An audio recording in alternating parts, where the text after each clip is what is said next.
Bom dia a todos. Ai, Bom que bom dia. a você estava na casa, né? Que feliz. E hoje, o tema, né, como o nosso amigo falou, o Sermão do Monte, o caminho da felicidade. Quem não quer felicidade, não é verdade? Todos queremos. E quando a gente passa por vários desafios, nós falamos, eu queria tanto ser feliz, queria tanto estar em paz, com minha consciência tranquila, meu coração sossegado, né, em paz, sereno. Todo mundo quer. Mas existe uma proposta para isso. E Jesus, então, nos trouxe esse ensino maravilhoso. E ele está no Sermão do Monte. O Sermão do Monte, ele foi apresentado por Jesus, né, por Mateus, evangelista, no capítulo 5, 6 e 7. Então, o Sermão do Monte ele é muito complexo, porque Jesus traz ali o resumo, tudo que ele ensinou em 3 anos, quando ele estava, né, nos mares, quando ele estava nas casas, quando ele estava nas comunidades, andando pelas ruas, nas praças, na casa de Simão Pedro, que era onde tinha muitas reuniões. Então Jesus compilou, né, como se ele tivesse condensado tudo que ele ensinou ao longo de 3 anos no Sermão do Monte. E aí Mateus então trouxe para nós essa pérola em 3 capítulos, por isso que ele é muito denso, né, bastante condensado em cima ali. E olha só que coisa mais linda e mais interessante. Tudo que está no Sermão do Monte, Kardec nos apresentou em 13 capítulos do Evangelho segundo o Espiritismo.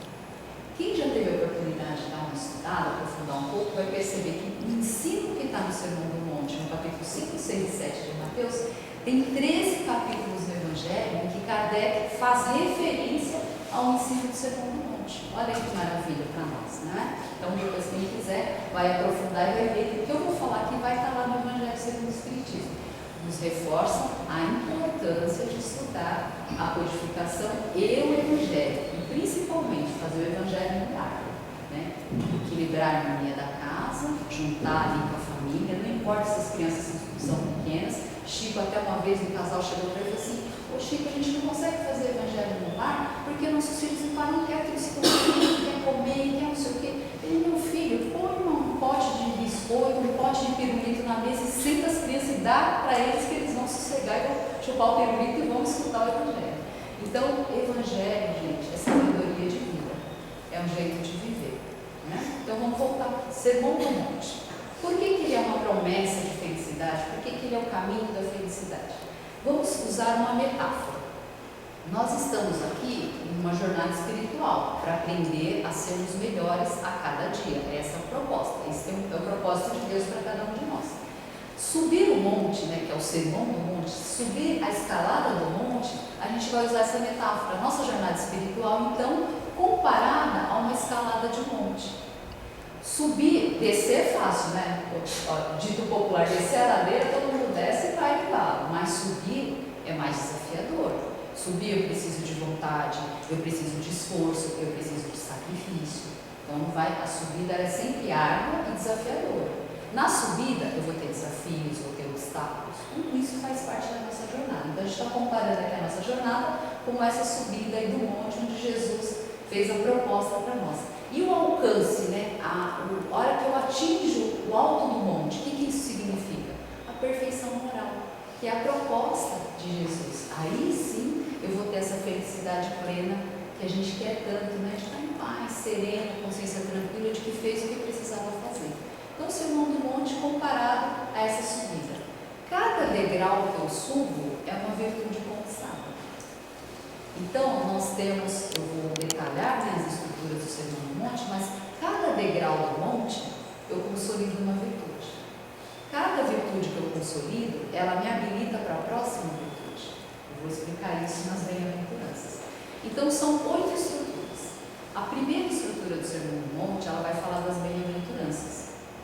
O que é ser um bem-aventurado, né? Quando você pega o significado do termo. Bem-aventurado é aquele que vive um estado de felicidade plena, não é?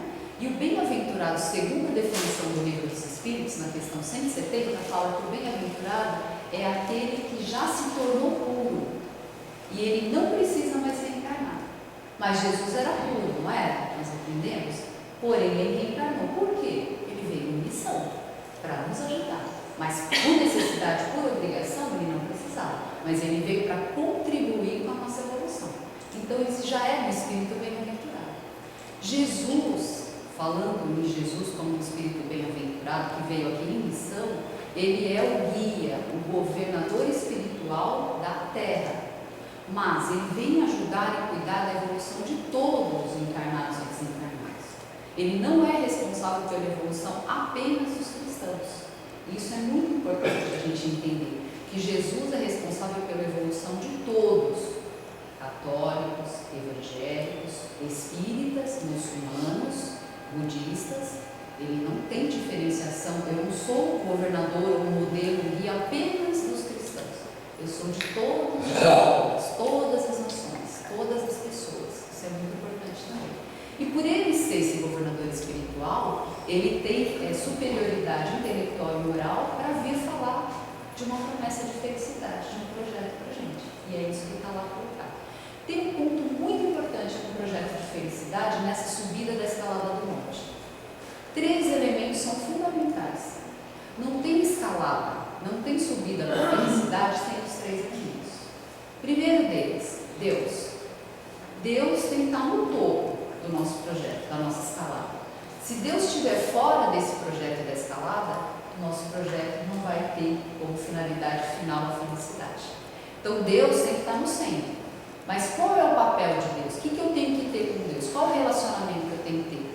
Confiança e fidelidade. Confiança. Vai ter desafio na escalada, na subida. Vai ter dor. Mas ainda assim eu continuo confiando em Deus. Confio no seu amor, na sua bondade e na sua justiça. Não me revolto. E eu vou precisar obediência, que é fidelidade. Fidelidade a quê? Às suas leis, à sua vontade. Não é? Então, eu preciso ali no relacionamento com Deus, que tem que estar no meu projeto. Eu preciso ter confiança e preciso ter fidelidade. Um outro elemento que tem que ter, eu, com a minha vontade, com a minha disposição, com a minha disciplina, com a minha consciência espiritual desperta, sabendo que tem coisas ali na escalada que são minhas e que ninguém vai poder fazer por mim. São aprendizados que eu tenho que fazer, é a persistência que eu tenho que ter, é não me revoltar diante do desafio, é eu querer de fato me transformar para o bem. Então isso é meu, eu preciso estar com essa vontade, com essa disposição, esse esforço. E eu vou precisar do outro. Como é que eu vou criar uma virtude? Como é que eu vou elaborar uma virtude, né? Sem conviver com o outro? Não tem como, porque eu não tenho como eu ficar no alto do monte apenas orando. Como que eu vou transformar? Como é que eu vou edificar bondade, amor, sabedoria sem conviver com o próximo? Então, 3 elementos fundamentais. Se no meu projeto não tiver Deus, não vai dar certo. Se no meu projeto eu for ter contato com o outro, achando que eu posso ferir, magoar o outro, machucar o outro para subir, eu vou subir de qualquer jeito, nem que eu pise no outro, também não vai dar certo. Então Deus, né, a proposta é, vou fazer a escalada, minha jornada espiritual de subida ao monte, considerando Deus, considerando o meu esforço, a minha vontade e o outro, respeito ao outro, na escalada, tá certo? Isso é muito importante, porque senão a gente vai fazer a subida equivocadamente. E aí o que a gente vai ter lá na frente? Ao invés de ter felicidade, dor, não é? Às vezes desespero, às vezes decepção, ilusão, não é? Desperdiçar uma encarnação, por exemplo, né? A gente às vezes fica estagnado e desperdiça uma encarnação inteira, que foi dada para nós para quê? Para dar um passinho à frente. Não é para ser perfeito em uma encarnação, mas para dar um passinho à frente. Essa jornada da escalada, da promessa de felicidade, ela não é feita em uma única encarnação. Isso a gente precisa colocar muito no nosso coração e acalmar, sabe? Acalmar, pacificar. Eu não vou fazer todas as virtudes em uma única encarnação. São várias encarnações, né? Centenas, não é em uma única. Mas eu preciso dar o primeiro passo. E isso que é andar com a consciência desperta. Vou dar o primeiro passo para fazer a aquisição de virtudes nessa encarnação que me foi concedida agora. Vamos começar então. São 8 estruturas que tem o Sermão do Monte, em 3 capítulos, 5, 6 e 7. Primeira estrutura, as bem-aventuranças. As bem-aventuranças são 7 e elas são virtudes. Cada uma delas é um degrau que eu vou subir na escalada, na minha jornada espiritual. Primeira bem-aventurança, a mais fundamental, a mais importante e é a base de todas. Alguém arrisca? Fala, qual que é? A mais importante, a mais fundamental, a base, Amar ao próximo, sim, faz parte, porque Jesus falou que toda a lei, né, se resume em amar a Deus sobre todas as coisas e ao próximo como a si mesmo. Por isso que os 3 elementos, Deus, eu e o próximo. Perfeito. O que eu vou precisar nessa palavra? Bem-aventurados os pobres em espírito. Não é?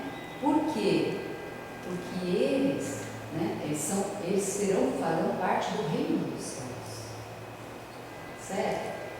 O que quer dizer isso? Significa a humildade. Sem humildade, eu não vou sair do lugar. Por que Jesus colocou a primeira bem-aventurança como uma humildade? Bem-aventurados os pobres em espírito. Por quê? Porque é necessário eu entender que eu não sei tudo. Não é? A humildade ela é o oposto do orgulho. Quais são os 2 grandes males que afetam a humanidade hoje que atrapalham a evolução do mundo e das pessoas? 2. Orgulho, oposição da humildade. Quem não é humilde é orgulhoso, tá certo? E o egoísmo. O egoísmo se opõe ao que? À caridade. Quem é caridoso não é egoísta. Quem é egoísta não é caridoso, porque só pensa em si. Estamos 785 do Livro dos Espíritos. Então, a humildade é a base fundamental. Então, quando a gente vai construir uma casa, a casa tem que ter um alicerce, não tem? Se eu não fizer um alicerce bem legal, bem sólido, desaba a casa num determinado tempo. Então, a base é a humildade. Humildade por quê? Porque eu preciso entender que existe Deus que está no controle de todas as coisas, não sou eu. Às vezes eu quero controlar tudo, até mesmo tudo aquilo que Deus permite que aconteça, e eu quero ter controle. Não. Quem está no controle, quem sabe das coisas, o que é melhor para cada um de nós é Deus. E às vezes eu quero controlar até mesmo o que Deus permite que aconteça. Então, a humildade me permite entender que eu tenho imperfeições, eu tenho consciência das minhas imperfeições, eu tenho consciência que eu não sei tudo, eu tenho consciência que eu tenho coisas para aprender com a doutrina espírita, eu tenho coisas para aprender com o outro na convivência, no meu trabalho, na minha família. Então eu não sei tudo, eu não sou dono da verdade. Porque quando eu me coloco na posição aqui no alto do pedestal, orgulhoso, vaidoso e soberbo, eu acho que eu sou sempre certo e o outro está sempre errado. E eu nunca vou voltar atrás. Eu não vou voltar atrás naquele ponto de vista, eu não vou voltar atrás naquela ideia, eu não vou pedir desculpa. Nunca. Tem pessoas que não conseguem nunca voltar atrás e reconhecer que cometeu uma falha, um equívoco, um erro, uma fala, sei lá, mais ríspida, mais grosseira, uma atitude mais grosseira. Não consegue admitir porque o orgulho não deixa, e aí não pede perdão, não pede desculpa para quem lhe magoou, e a pessoa, o outro segue ferido, né, com aquela dor ali, e aí não tentou fazer ali o ajuste de conciliação ali na hora, que é pedir desculpa. Isso é um gesto de humildade. Às vezes nós nos colocamos, em razão do nosso orgulho, intolerantes. O que é intolerância?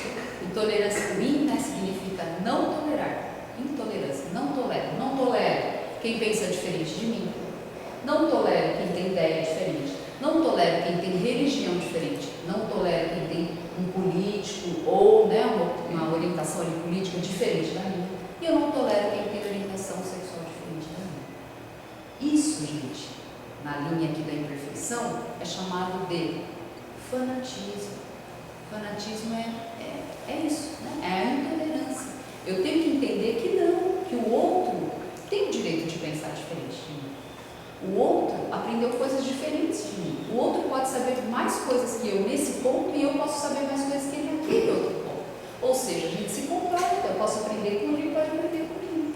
Mas não eu achar que aquilo que eu penso e o que eu acredito é só o certo e ponto final. Então eu tenho que sair do meu ego, da soberba, para descer para a humildade. Essa é a base. Sem isso, sem essa base, vai ser muito difícil construir as próximas bem-aventuranças, porque eu construo um degrau e passo para me habilito para a próxima. Eu quero trazer um exemplo bastante simbólico, né, para nós, do Paulo. O Saulo, né, quando ele era Saulo, ele estava vibrando na soberba e na arrogância, antes de conhecer Jesus. O que ele fazia? Ele perseguia os cristãos. Ele tinha muita inteligência, muito. Ele estudou nas melhores escolas da Grécia. Porém, a inteligência dele estava sendo direcionada para o mal, porque ele não aceitava que ninguém fosse Mas Jesus veio para completar, dar, né, cumprimento ao propósito. Mas ele não entendia. Por quê? Lembra que eu falei da intolerância? Intolerância religiosa. Embora ele fosse extremamente inteligente, embora ele fosse extremamente eloquente, falasse muito bem, ele era fanático religioso. Então Saulo era assim, soberbo e arrogante, certo? Conhece Jesus no encontro de Damasco. Ele compreende ali que ele tinha uma missão.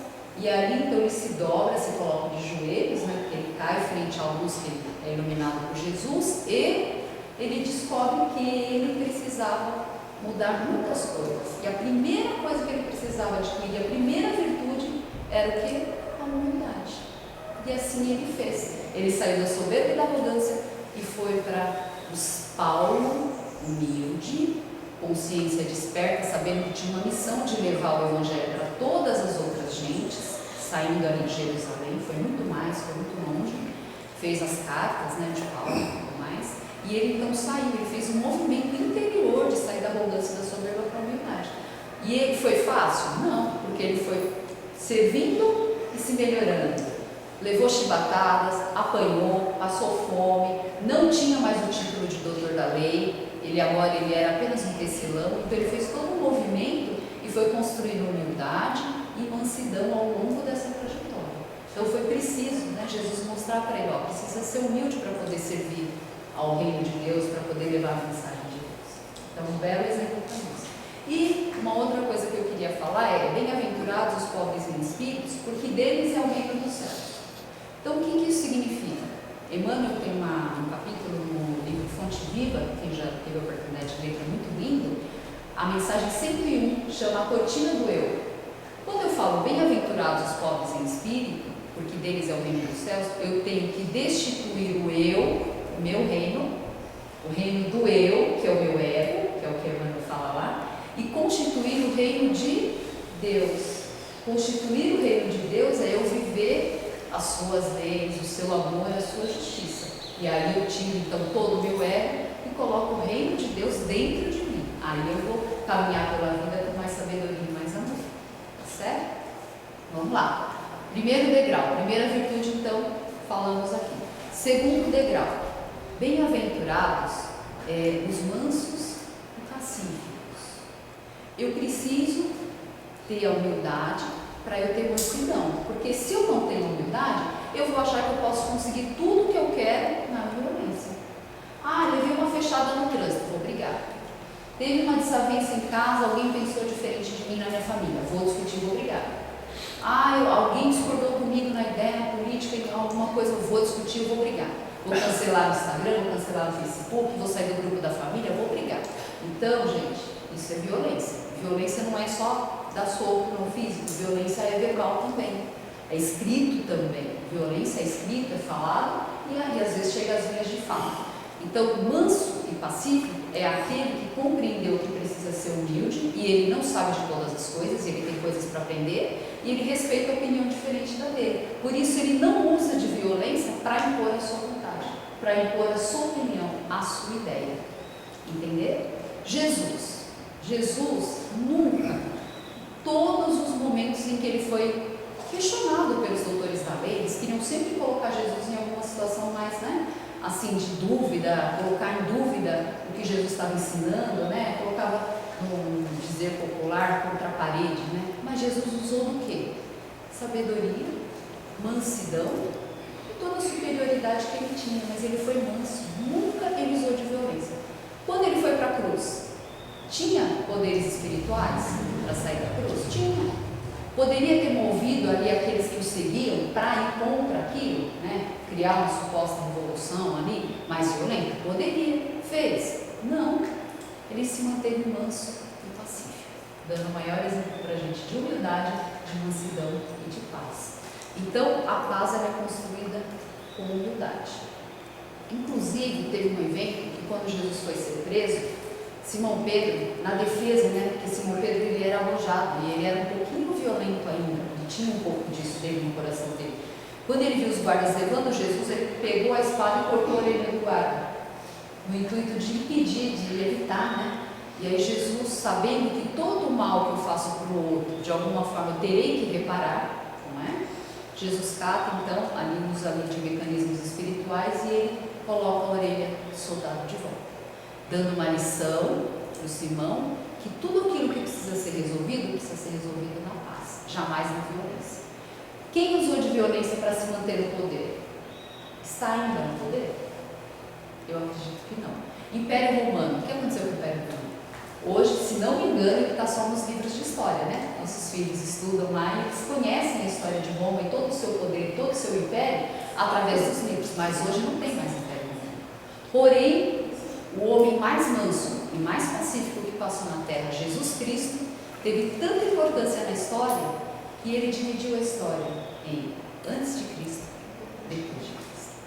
Entenderam? Quem permaneceu? Quem usou da paz, quem usou da mansidão, quem usou da violência para se impor como o Império Romano, Hitler e tantos outros, não está mais de pé, só faz parte da história.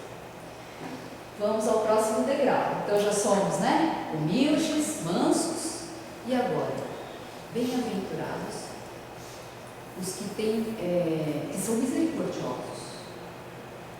Bem-aventurados que são misericordiosos. O que é ser misericordioso? Misericordioso é aquele que tem compaixão pela dor do outro. O misericordioso, ele tem empatia pela dor do outro. Mas não é só se colocar no lugar do outro. Ele entende que está doendo muito no outro e ele se coloca nessa posição. E ele não faz julgamentos. Porque muitas vezes nós somos imperfeitos. E os outros são imperfeitos também. Mas às vezes nós nos colocamos no papel de juiz, de julgador. E esquecemos que as minhas dores doem muito em mim, calam fundo na minha alma, e a dor do outro também dói muito nele, cala fundo na alma dele. Então eu não posso ficar apontando o dedo, não posso me colocar na posição de juiz. Então ser misericordioso é ter compaixão pelo outro. O outro viveu experiências diferentes da minha, o outro está num momento atual de vida diferente do meu, e eu não tenho condição, capacidade espiritual para julgar o outro, porque eu não conheço a história inteira. Se Jesus estivesse aqui, ele olhava para cada um de nós e ele conhece a nossa história inteirinha, toda a nossa trajetória espiritual, tudo que a gente já fez, tudo que a gente não fez. Mas nós não temos essa capacidade ainda. Então não é possível o julgamento. Então a gente precisa evitar. Construir essa virtude da misericórdia, bem-aventurados misericordiosos, é construir exatamente a compaixão com o outro. Lembrando que eu sou imperfeito, eu vou falhar muitas vezes ainda, sem querer eu vou magoar, sem querer eu vou ferir, sem querer eu vou trair, sem querer eu vou ofender. E aí eu me coloco então na posição de não ser juiz da fragilidade do outro, de não apontar o dedo para o outro. Olha só que exemplo lindo Jesus deu para nós. Na reunião da mulher adúltera, estavam todos ali, a lei mandava matar, né? Condenar à morte a pedradas, todos com as pedras na mão, levantadas, todos julgadores, né? Todos eles fizeram o papel de juiz com as pedras, embora fosse uma lei. Jesus olhou e falou assim: o que eu vou falar, né?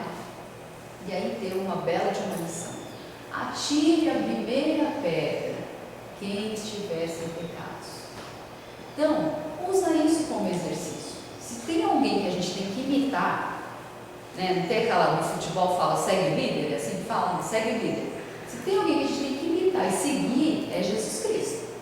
E ele falou: atire a primeira pedra quem estiver sem pecados. Então, toda vez que você for querer se colocar no papel de juiz e estiver apontando o dedo para alguém, pense o seguinte: eu posso atirar a pedra? Não tem nada que me condene, não tem nada que eu faça de errado, eu nunca vou errar. Eu não errei, eu não estou errando agora, eu não vou errar no futuro.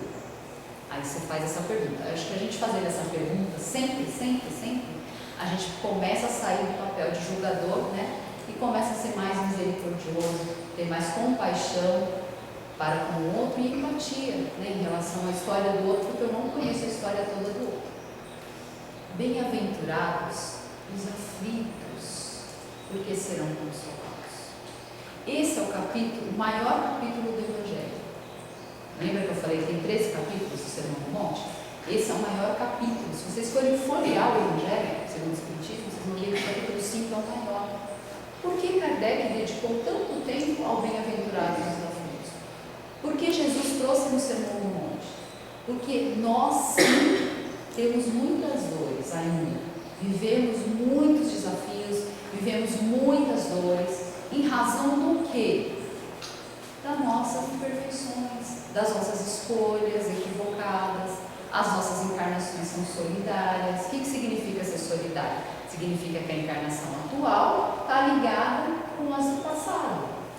A minha atual vai estar ligada com a do futuro. Ou seja, não tem nada. Eu cheguei aqui, uma folha em branco, apagou tudo. Não apagou. Está tudo ligado.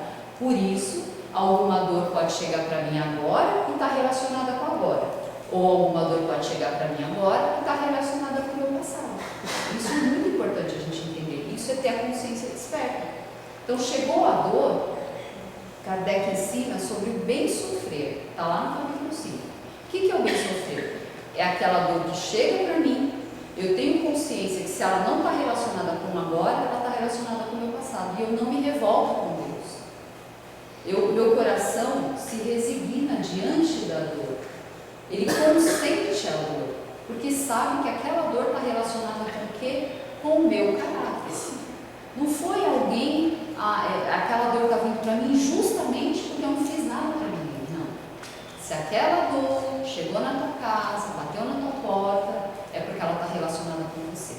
Se ela não estiver relacionada com uma escolha de agora, ela está relacionada com uma escolha anterior, porque as nossas encarnações são solidárias.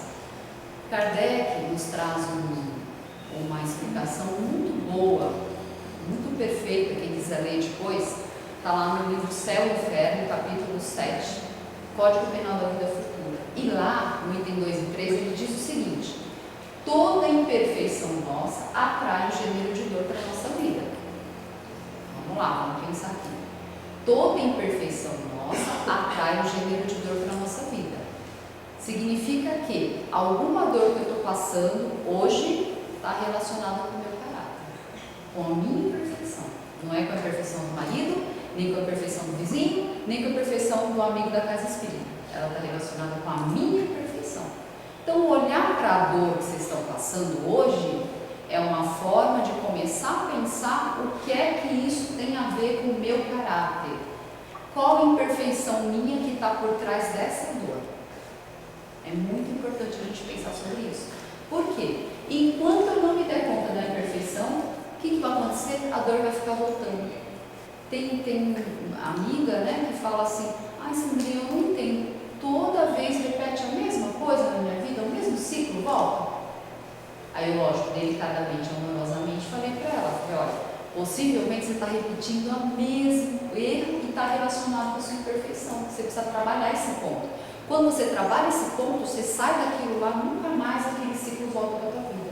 Porque você entendeu que era ali que era a tua fragilidade, era ali que era a tua imperfeição, que você trabalhou nela para dar o próximo passo. Aí ela não volta mais aquela dor. Entenderam? Então, bem-aventurados os aflitos, porque serão consolados. Quem vai receber consolo? O Consolador prometido é a doutrina espírita. Quem não está revoltado, quem está com o coração resignado para compreender. E para ele estar com o coração resignado para aceitar a dor que vem e relacionar ela com o meu caráter, com a minha imperfeição, eu tenho que ser humilde, não tem? Humilde, misericordioso, manso, pacífico. Porque senão eu caio na revolta. Isso não é para mim, isso é injusto. Por que Deus fez isso comigo? Por que comigo? Por que agora? Por que eu? Todas essas perguntas, elas já denotam que eu não estou entendendo o bem sofrer. Coração resignado e obediente a Deus. Agora vamos para o próximo degrau. Bem-aventurados os que são puros de coração. Os puros de coração, eles já construíram a humildade, eles já construíram a mansidão, eles já sabem sofrer, né? São resignados, vamos dizer assim, são misericordiosos. Então eles já eliminaram camadas e mais camadas grossas do egoísmo, do orgulho deles mesmos.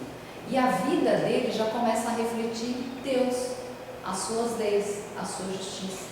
E aí então eles começam, né, a transparecer na própria vida, na fala, no comportamento, na atitude, o próprio Deus, os próprios atributos de Deus, que é a bondade, justiça, amor.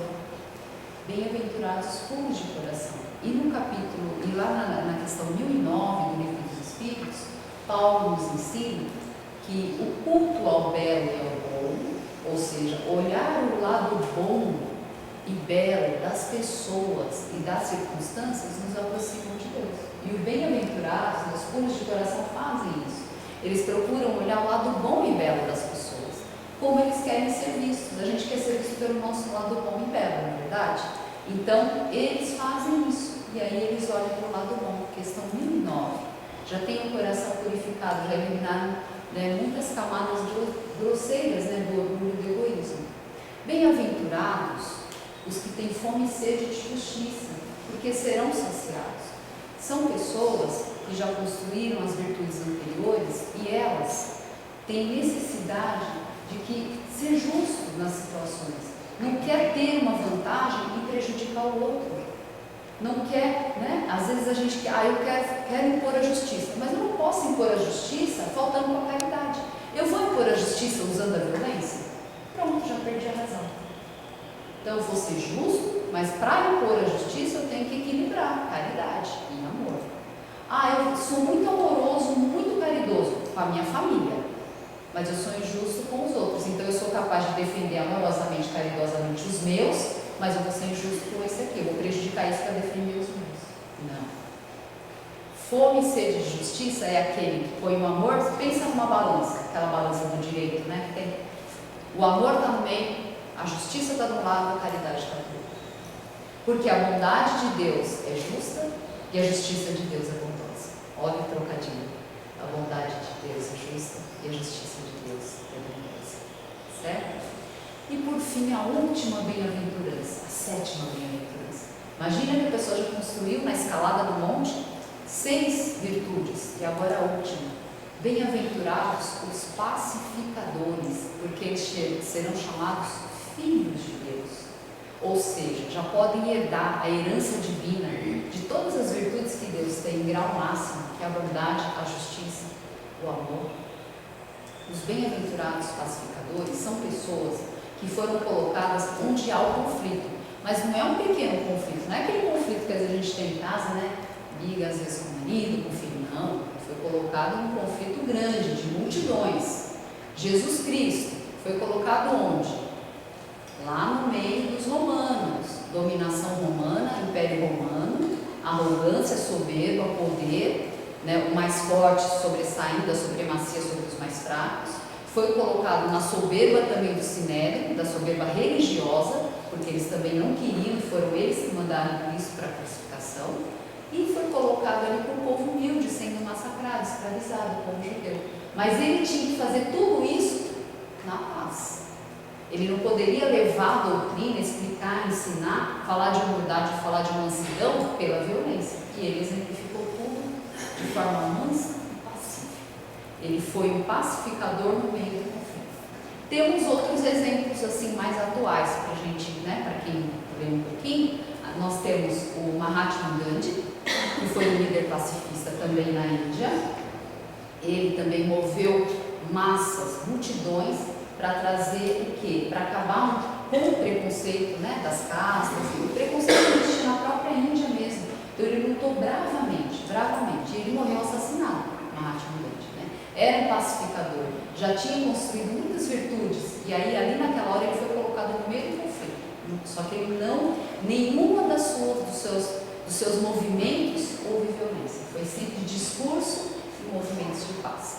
Inclusive Gandhi falou uma frase muito linda, foi atribuída a ele. Ele disse assim, que se todos os livros da terra se perdessem, tudo, acabou, não tem nenhum livro na terra, e restasse apenas o Sermão do Monte, nada se perderia. E ele não era cristão, porque ele entendia que o Sermão do Monte realmente é um roteiro para a felicidade, e foi trazido por um espírito muito além, e independe de religião. Gandhi falou isso, então ele reconheceu o valor do Sermão do Monte para nós. Martin Luther King também foi um pacifista. Ele lutou bravamente, exaustivamente contra o racismo nos Estados Unidos, também morreu assassinado, era um pacificador, grandes multidões ele moveu. E por fim tem um outro exemplo que é o do Mandela, né, que é mais atual. Mandela também lutou ali para quê? Para acabar com o racismo da África do Norte com a África do Sul.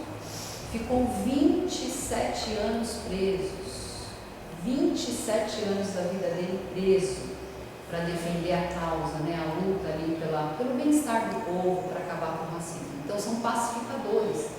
Eles já edificaram tanta paz, tanta humildade, tanto amor, tanta justiça dentro de si, que eles são colocados no conflito grande, não é no conflito pequeno não. Então a gente encerra a 7ª bem-aventurança. No finalzinho eu vou fazer o fechamento das bem-aventuranças, tem a última frase, mas eu vou deixá-la para o final, tá? E aí nós vamos para a segunda estrutura. Lembra que eu falei que são 8 estruturas? A segunda estrutura, ela fala da missão dos apóstolos.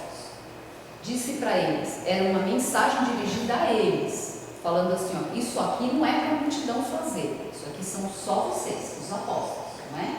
Falava assim, vocês são o sal da terra.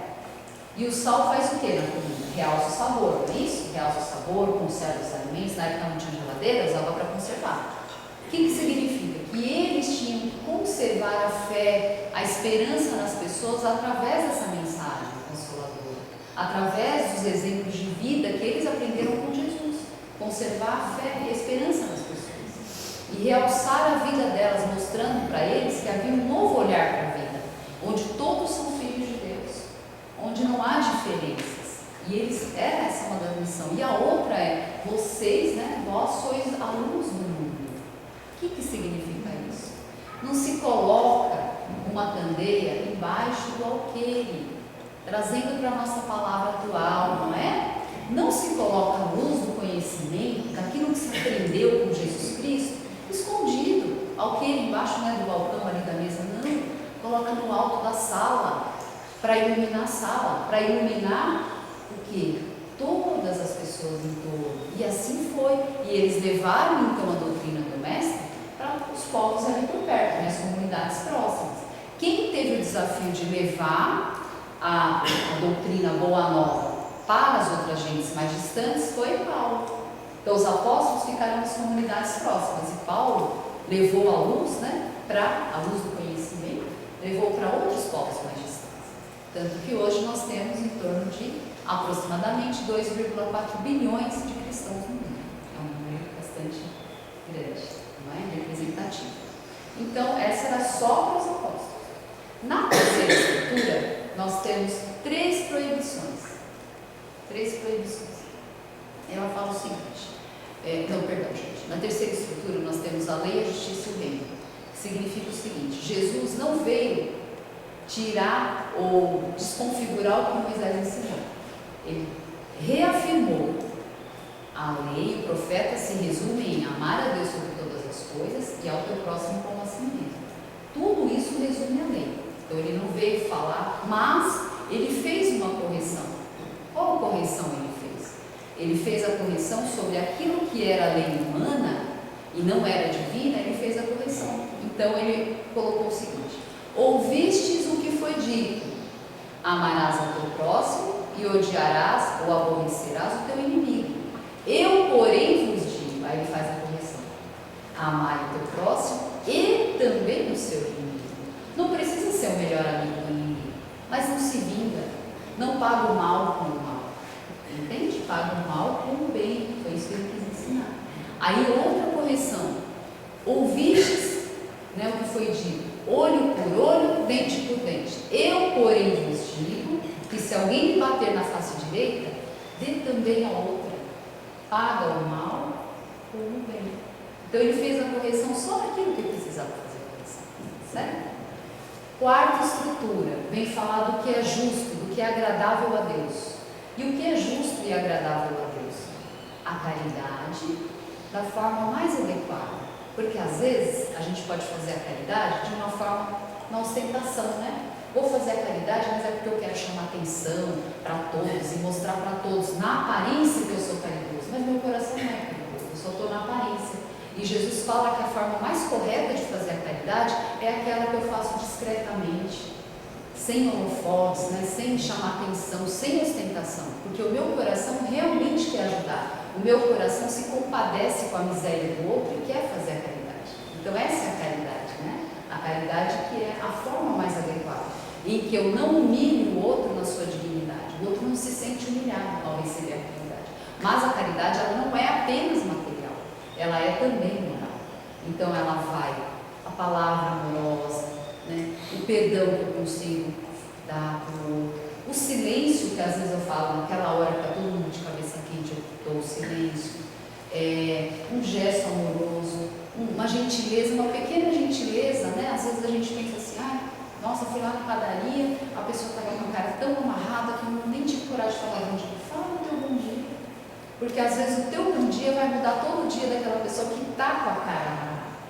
Então faça um exercício, são pequenos gestos, né? É fazer a caridade do coração mesmo, né? Aquela que brota do coração, e não apenas para aparentar que é caridoso. Ensinou isso. E também nos falou sobre a oração. Olha que lindo, vocês sabiam que o Pai Nosso, né, que a gente reza, a gente faz o Pai Nosso com toda a nossa fé, com todo o nosso coração, ele está no Sermão do Monte?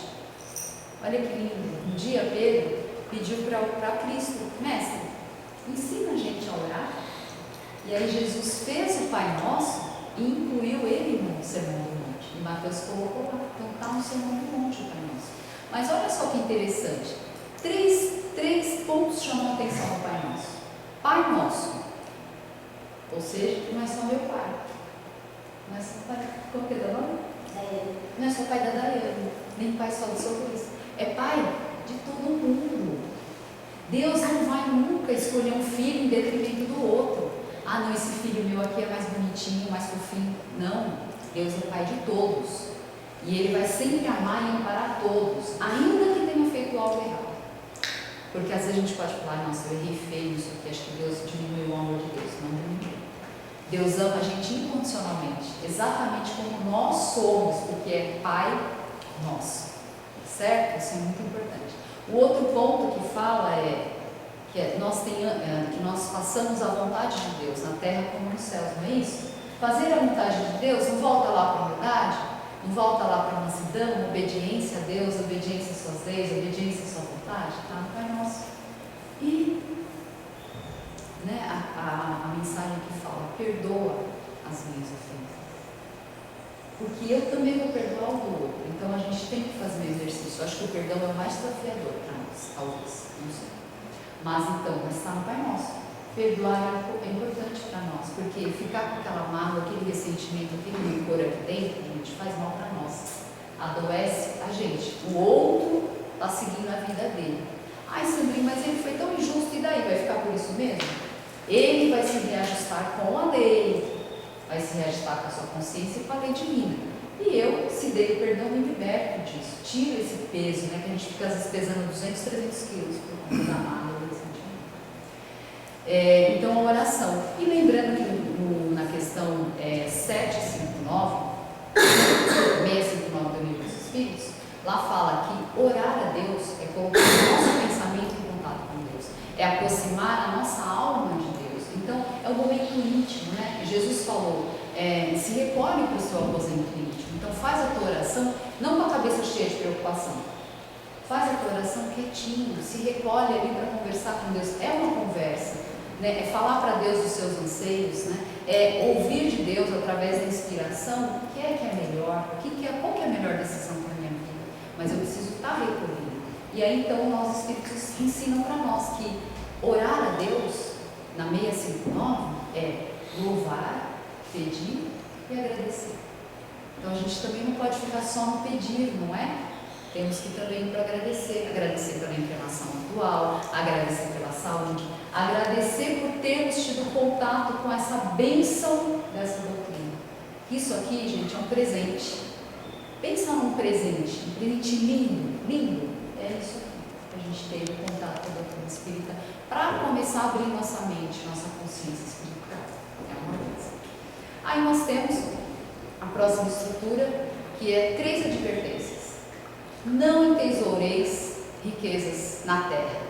Ou seja, não adianta juntar dinheiro, não é? Acumular posses, riquezas, títulos, né? Vários cursos acadêmicos, várias pós-graduação, se eu não trabalhei no meu espírito. Eu preciso trabalhar os valores do espírito. Eu preciso trabalhar o amor, a bondade, o fazer o bem, o ser generoso, o perdoar. Todas aquelas bem-aventuranças que eu falei, as 7, eu preciso construir nessa escalada do monte. Porque senão, o que adianta? Eu vou poder levar o dinheiro que está na conta? Vou poder levar meu carro, minha casa, os meus títulos? Não. Eu vou chegar como de volta ao mundo espiritual? Com as virtudes que eu coloquei aqui dentro, do meu espírito. Com as minhas virtudes que eu fui acumulando na subida do monte. O restante vai ficar, mas nem bagaginha de mão nós vamos levar, tá certo? Isso é muito importante. Não atesoureis as riquezas da terra, não servir a Deus e a Mamon, significa o quê? Não coloca outros deuses no lugar de Deus. É servir a Deus as suas leis, a sua vontade, a sua justiça. Eu não posso colocar o sexo na frente de Deus. Eu não posso colocar o poder na frente de Deus. Eu não posso colocar o dinheiro e as posses na frente de Deus. Porque Deus, é o Pai, é Ele que tem que estar acima, Ele que tem que estar no topo do nosso projeto, no caminho do monte, na escalada. E por fim, aí não servir a Deus e a Mamon, e nós não podemos, não servir a Deus e a Mamon. Mas vamos para a próxima. Mais uma advertência. Não julgueis para não ser julgados. Olha só, de novo repetindo o mesmo ensino. Vocês percebem que Jesus, naquilo que é muito importante, naquilo que é muito crucial para a nossa jornada espiritual, Jesus repete. Então não julgueis para não ser julgados. Tá certo? Tenhamos compaixão, tenhamos misericórdia e não nos coloquemos no papel de juiz. Isso é muito ruim para nós, né? Nós temos imperfeições e o outro também tem. E por fim, ele nos dá 3 advertências. Buscai e achareis. Então, se eu for buscar o conhecimento, né? Buscar a verdade, eu vou encontrar. Mas onde eu vou buscar a verdade e o conhecimento? Nos lugares certos. Se eu for ficar buscando conhecimento só no YouTube ou só no Instagram, às vezes eu vou para o caminho errado, não é verdade? Então, buscar e achareis, mas busca o aperfeiçoamento, o conhecimento no local adequado. No centro espírita, aqui tem estudos, não tem doce, então, que a gente tem. Então, buscar e achareis, você vai encontrar, mas tem que buscar no lugar certo. Bater e abrir-se-vos-á. Então, você vai bater a porta. Deus vai abrir muitas portas para a gente. Muitas circunstâncias vão se abrir para nos ajudar na caminhada. Às vezes a gente está tão fechado, tão orgulhoso que não percebe. Mas bate, que vai abrir. Pessoas vão cruzar seu caminho para te ajudar. Circunstâncias vão acontecer para te ajudar. Mas a gente tem que estar aberto. E outra coisa, bati na porta. Qual que é a porta que vai abrir para mim? A porta estreita ou a porta larga? A porta estreita. Porque a larga é aquela onde já estou perambulando em várias encarnações, não é verdade? Agora a estreita é caminhar aqui, ó. Lei de Deus, vontade de Deus, ensino de Jesus, aí a porta estreita é mais desafiadora, mas a gente vai bater e ela vai abrir. Quando eu decidir entrar pela porta estreita, pessoas e circunstâncias vão acontecer, vai se abrir muitas portas para nós, para a gente buscar a nossa evolução espiritual, a nossa jornada. Deus vai mandando recursos, tá certo? E por fim, a gente tem a última estrutura, que é a estrutura da reação das pessoas. Quando Jesus estava ali no monte, não se sabe quantos, mas eram, sei lá, 3.000, 4.000 pessoas sofrendo o sermão do monte, houve uma reação. E Mateus quis colocar a reação para a gente entender como que as pessoas estavam. As pessoas ficaram, é a última estrutura, a 8ª estrutura, as pessoas estavam encantadas. Elas estavam assim, espantadas, maravilhadas com aqueles ensinos tão lindos, tão belos, né? Tocavam diretamente o coração delas. Mas por que teve toda essa reação? Aí Mateus explica. Porque Jesus trouxe o ensino com aquela sabedoria, com aquela moral legítima de quem vive o exemplo do bem, do amor e da humildade, diferentemente dos fariseus, que apenas falavam e não viviam. Então ele traz o ensinamento. É preciso aprender, compreender tudo que a gente está falando aqui, o ensino, o estudo da doutrina espírita, mas é preciso o exemplo real do bem, do amor e da humildade. Foi o que aconteceu com Jesus. Então todos ficaram maravilhados, porque as palavras iam saindo com uma vibração tão linda e tão grande, porque ele exemplificava com a própria vida dele, aquilo que ele ensinou, tudo que ele falou, as bem-aventuranças, as advertências, as proibições, tudo que ele falou, ele viveu, ele exemplificou. Então a moral dele era verdadeira, era legítima. Então essa era a reação. E para finalizar, a gente volta lá para o finalzinho das bem-aventuranças, no capítulo 5, 46 ao 48. Sede perfeitos, como é perfeito o vosso Pai que está nos céus. Então, eu construí as bem-aventuranças, né, as 7 bem-aventuranças. Eu fiquei atento às advertências que Jesus nos ensinou, fiquei atento às proibições. E o que acontece no final? Eu caminhei para o topo do monte na minha escalada. E o topo do monte é a perfeição moral. Aquela em que nós todos almejamos, queremos, não para fazer uma encarnação, mas nós temos o exemplo da perfeição moral que é Jesus. Por isso ele ensinou com propriedade.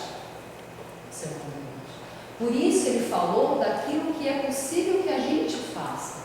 Ele não veio trazer uma utopia para nós, porque algumas pessoas olham o Sermão do Monte e pensam que é uma utopia. Ah, não sei, história, isso aí não vai acontecer, não vai. Só que Jesus falou em tempo. Jesus falou para nós, olha, vocês vão viver o Sermão do Monte, é uma promessa de felicidade, vocês têm que fazer em tal tempo? Não. Ele simplesmente falou, esse aqui é o caminho da felicidade, a escalada do monte. Mas ele não falou, olha, isso aqui só serve para essa nação, isso aqui só serve para essas pessoas dessa religião, ou isso aqui vocês têm que fazer em tal ponto, sei lá, 10 encarnações. Não. Simplesmente ele falou, é isso aqui que tem que ser feito. Qual vai ser o tempo? O tempo de cada um. Qual escolha a gente pode fazer? Ah, eu posso pegar toda essa informação e não fazer nada com ela e ficar estagnado.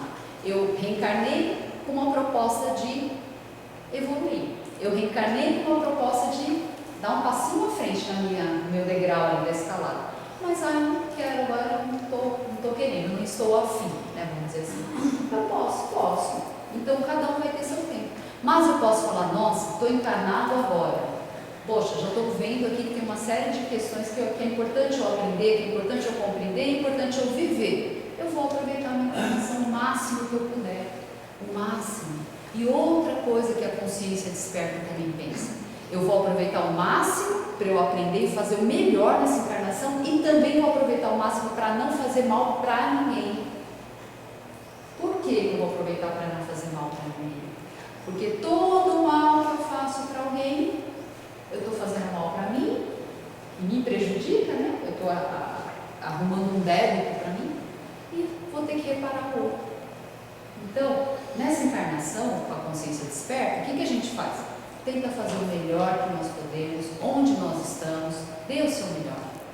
Não se compare nunca com ninguém. Ai, mas eu fico tão chateado que eu olho para aquela pessoa, ela já é tão paciente, eu ainda não sou. Não se compara com ninguém, se compara com você.